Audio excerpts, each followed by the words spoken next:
was, I am the emperor and I want dumplings. I'm Penny Ashdown and I want to sit down. Chiefly because if I get up and make a speech, it sounds like a politician ranting. So if I sit down, it's more forward, genteel, as is proper, and right for this occasion. By the way, it's important that I state you, I was walking through Waterloo Station the other day on my way home to the West Country. A little man kept me, he said, "Here, didn't you used to be Paddy Ashdown?" I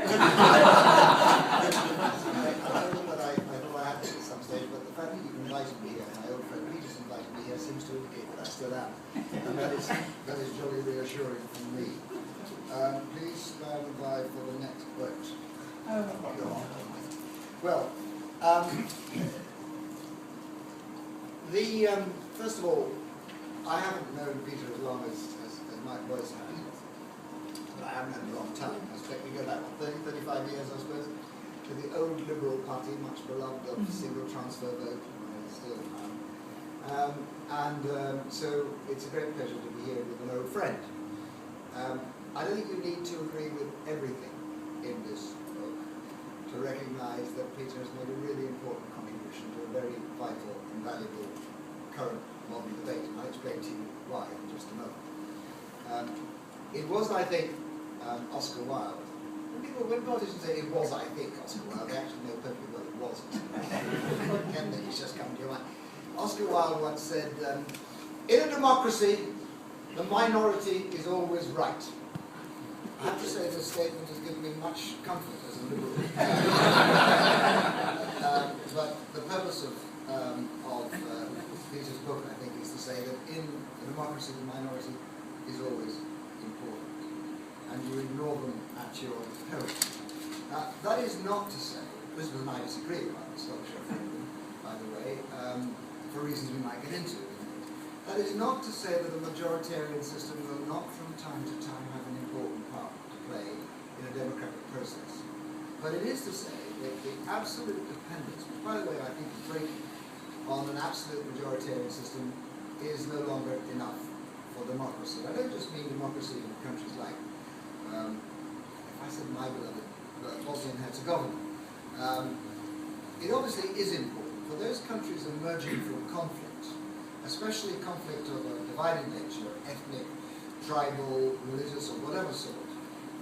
The idea that you can invest in a majority, the absolute power to ram things down the throat of a minority, will lead you back to conflict. It's as simple as that. There are, it seems to be, two principles about democracy. One is that the majority have a right to rule, but they do not have a right to impose their will in ways that are contrary to people's human rights on the minority. And that's the second. So this is a balancing issue.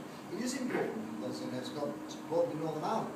I remember when, as High Representative of Bosnia, it fell to me to draw up the statute for the governance of the city of Mostar, where nowadays the Muslim population is a majority in Mostar. But I very consciously did not go for a system which would provide absolute rights of the Muslim population of Mostar to govern the city. There had to be a partnership, in much the same way as there is in Bosnia and Herzegovina itself, so that the rights of minorities are properly protected. By the way, in doing so, Peter, I very much copied the systems that we used at Belfast City Council. So the checks and balances that could afford a proper democratic structure, but not allow it to move to a point where it submerged the rights of minorities, was put in place. So it clearly does have some important resonance with those who are trying to build peace after conflict. By the way, I actually think that when it comes to creating a constitutional structure for those countries, the model of Belgium is far better than the model of Britain. Belgium is a wonderful, dysfunctional. If Belgium wasn't the capital of Europe, I suspect it would be rejected on insufficient grounds of statehood. I hope the Belgian ambassador is not here. But the reality of it is that in many of our countries, and do not exclude our own for reasons I shall touch on in just a second, the reality of it is that increasingly, especially in those areas of the world which are ethnically, religiously, or tribally divided. The sacrifice of a certain amount of what you might call absolute state functionality in the checks and balances necessary to preserve a consensus and unity is a bargain that you would be, I think, wise to make. And it is very interesting that when you come to post-conflict zones, you think Bosnia, you think Iraq, you think Afghanistan, you can think of many others too. It will certainly apply in Libya, I think. It will certainly apply in Libya. The model of Belgium has far more to say for it than the model of a centralized state like Britain. Like level structures and checks and balances built within the Constitution and the kind of voting systems that Peter was talking about. But colleagues, let me just make a point which may not do not imagine that this is very resonant for our side. Actually, I think what is happening today is that we are now facing, well, it's a big word, but I'm going to use it, a crisis in our own democracies, in our own model of the Western style democracy invented in the 19th century and based around the structure of the nation state. The nation state as in Bagehot and Dyson. Actually, I think what you're seeing today is a severe testing, if not a testing that will eventually fracture that old model. The idea of the nation state as the singular means, the monopoly means by which we express our identity, we express and we receive our government, is, I think, becoming increasingly challenging. And I noticed that what actually is happening, you saw it on the streets of London. I don't mean the riots, I do mean, however, the student protests, that there is a growing mismatch between the way people live their lives in front of their computer, able to design their lives, choose their friends, freedom of choice, go into the supermarket, the consumer is king, choice is what you get, go into the bank, go into the building society, at least most of them, and you'll find that the consumer is king, you're in charge, you're in control, you have an influence on your life in a way that has never been true before. And the disjuncture between that, the way people live their lives, and this distant, out-of-date institution in London in which we sit, out-of-date, out-of-touch, arrogant in its use of language, doesn't listen in the way that the modern citizen wants it to listen, I think this is beginning seriously to fracture our society. And I think it's seriously beginning to present a threat even to our system of government. It is extraordinary the extent to which in all the advanced Western democracies, the lack of respect for, even dislike and hate for, the institutions of central government is a common feature. And the second issue, by the way, not directly relevant to this, is that so much of the power in the modern world has passed outside of the institutions of the nation state and onto the global stage. The institutions of the nation state, by the way, that recreated rules of law and systems of accountability in order to be able to hold power to account. Now a huge amount of that power is on the global stage and beyond the reach of accountability and beyond the reach of, in many cases, a system of international law which we have yet to construct. The consequences of that, by the way, are seen in the most recent financial crisis, where the financial institutions simply got out of control and nearly wrecked the whole economy, maybe still wreck the economy for many of them.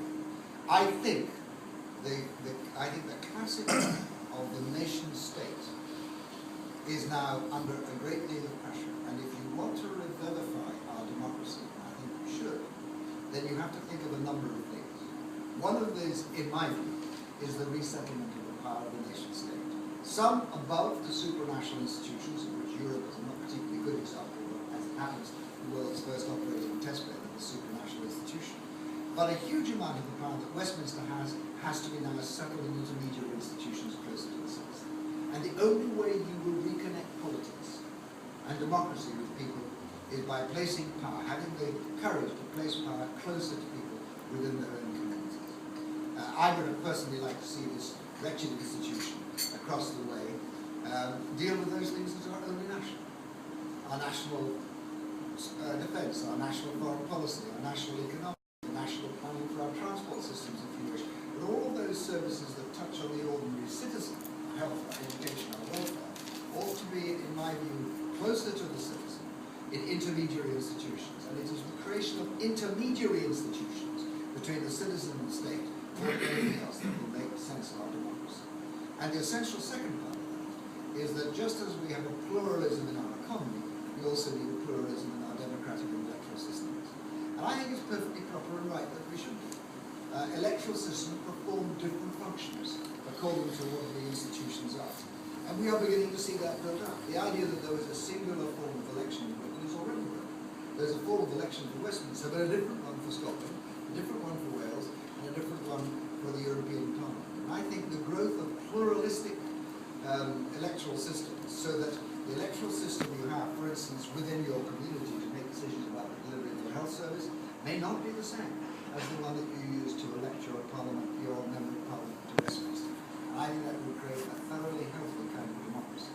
So if you look to the necessity in our advanced Western democracies of beginning to redefine and fundamentally reform, I'm actually talking about something not wholly different in scale, the 1832 Great Reform Act, and I think we do need a new 1832 Great Reform Act. But an essential part of that is about structures, and an essential part of it is about voting systems. And what you have, I think, here is an extraordinary, quite remarkable, actually, a cornucopia index of available systems, their advantages and their disadvantages. There are some that Peter likes because he has a preference for them, but I think when you begin to think about how you will invent new democratic institutions which will be necessary in the future, Peter's book is going to be used as a very useful compendium into which you can dig to find out what are the appropriate systems at the appropriate time. This is a very clever photographer, actually. I'll tell you why. Because this is called the pack shot. Advertising is called the pack shot. And our photographer really is spotted. Peter, thank you. I think you've made a real contribution to the debate here. I think this is going to prove an invaluable book in the future. And if you haven't got one, bloody well buy one tonight.